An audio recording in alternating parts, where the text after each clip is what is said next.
Okay, this is the law of journalism and mass communication. We're going to be covering the materials in Chapter 3, which is speech distinctions, the different categories that trigger distinct treatment. And this chapter picks up where the last chapter left off, where we were talking about fundamental rights, especially freedom of speech, and we were talking about those different tests that the court uses depending on the different rights that are involved, and whether a law that infringes upon those rights can be considered constitutional or not. Now, I have included a link in the slides, which you should be able to download as an attachment from your email, to the resources that are on the Sage Publishing website, so that you can get the materials on the companion materials. They have a good summary that's on the website that goes along with the text, as well as the online quiz that you'll be taking once we get through the materials. So in this chapter, we're dealing with freedom of speech, and this chapter really deals with what I call ugly speech or disfavored speech. It's ideas that sort of challenge societal concepts of peace and tranquility and order and safety. It's really, we're talking about controversial speech. Look, just as a refresher, the history on the First Amendment. It's the First Amendment. Just because it's the First Amendment doesn't mean that it is the most important of the fundamental rights. And the courts are going to use a balancing test in trying to determine if somebody's rights have been infringed. There are instances where speech can be restricted, where it can be censored, and the government, if you remember when we were talking last chapter about strict scrutiny and that test, the government has to have a compelling interest dealing with an issue, and the solution that they have to come up with has to be narrowly tailored to that issue. And on top of that, if there happens to be another way of doing it that is less restrictive on that fundamental right, then the method that the government put in place with whatever law that they put in place, that law would be considered unconstitutional. So, First Amendment protections are not absolute, and protection covers both speech and actions. The court, in trying to analyze and in trying to apply the law, as we discussed last chapter, has put in place these different tests. And we talked a little bit about strict scrutiny, we talked about intermediate scrutiny, and we also talked about the rational review standards. And depending on the rights that are being infringed or alleged to be infringed, those different tests would apply. If it's a fundamental right like freedom of speech, then the court would apply strict scrutiny or the intermediate scrutiny tests. And then another test that we discuss in this chapter is imminent lawless action, and that actually is coming from an evolution of court cases over time, which is coming from the Brandenburg versus Ohio case. So the court is trying to balance out interests and different sides on this. You can't. Some parties will try and take one side as an absolute view, sort of an extremist view, where the First Amendment takes precedent over every other law that's in place, and any law that comes up against that should be struck down as unconstitutional. And doing that can ignore or undervalue other social interests that do matter.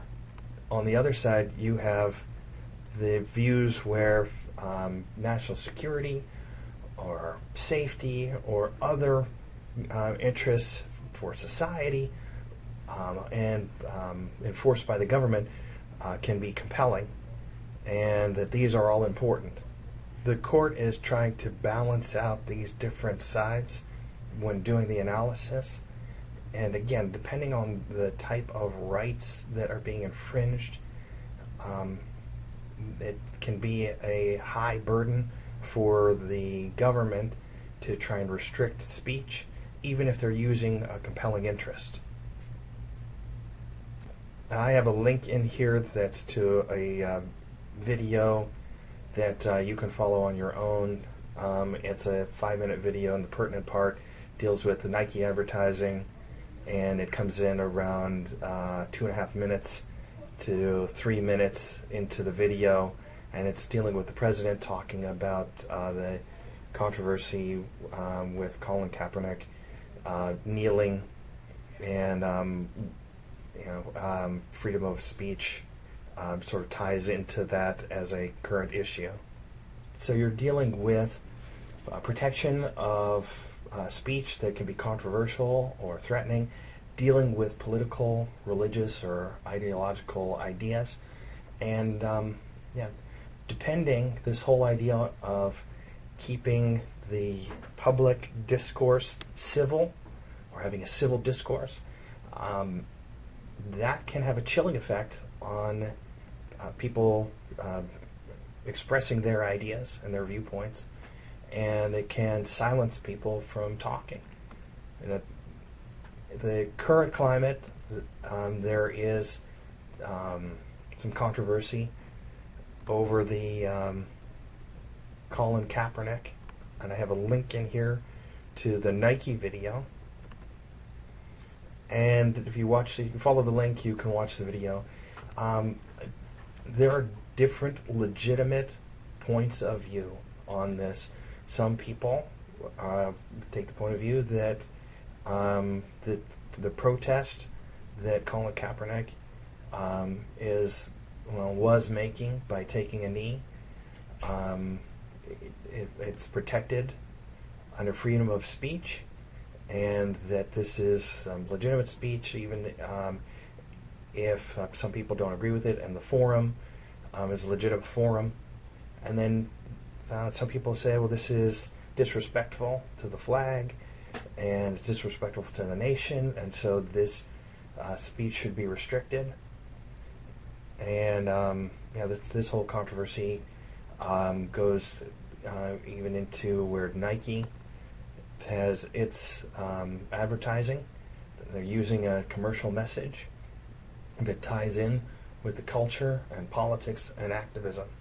The government, on the other side, is saying that this is disrespectful, is unpatriotic, and some arguments even are that it's disrupting public safety and tranquility.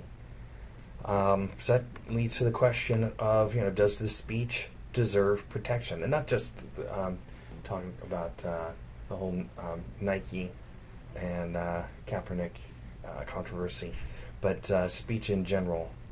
If it's controversial, oftentimes the government is trying to advance public safety and tranquility, and it is possible for that to override First Amendment protections for speech.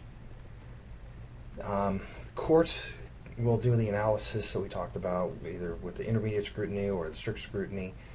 And the tough part with that is establishing precedent that can be relied upon, because on an ad hoc basis, it's not necessarily predictable.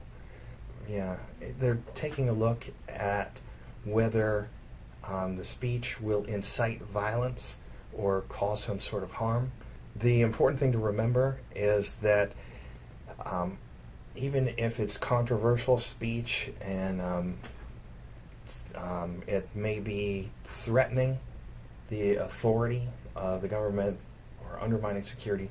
That does not mean that that speech is not privileged or that it should be restricted.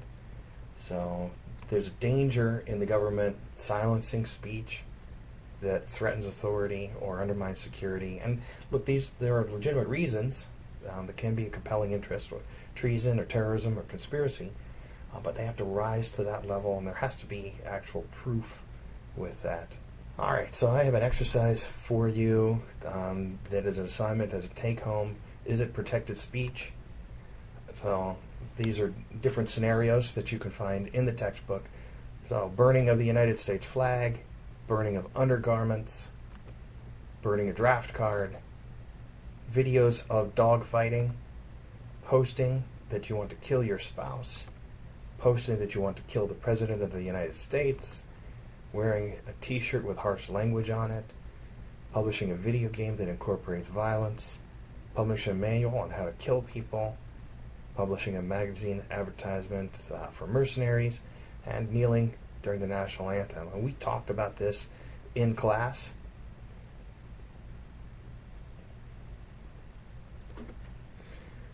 We will talk about this in class as part of your assignment.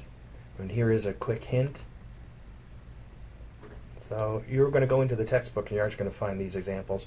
Not every one of these is actually in the textbook. The one that I have down there at the bottom, kneeling during the national anthem, is not in there.